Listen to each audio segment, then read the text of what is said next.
I don't remember what product this model is for. Is it possible to engrave the part number on the parts? Oh, the part number is reflected. It will help me to easily identify what the product is for. Wow, I want to order a new part as a repeat of the one I ordered from meviy last time, but which one was it? I'll need to look it up on old drawings. This isn't it, and this isn't it either. I can't find which part it is. Oh, I didn't know that you are at the factory site. Yes, Rob, that's right. I couldn't find the part number of this part. Since I'm at the factory lines now, I can't open CAD at the moment. You can now engrave the parts number on the part. How do I do it?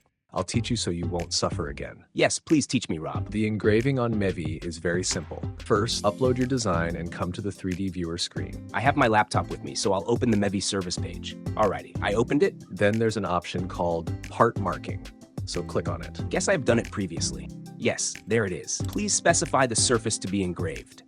I want it here. The surface to be engraved is this side. Once you've selected the surface, there's an option to add the part number automatically. Yes, here it is. Click on this and adjust the size of the text. Let's set the text size to about 3 millimeters. But I want it on this horizontal side here.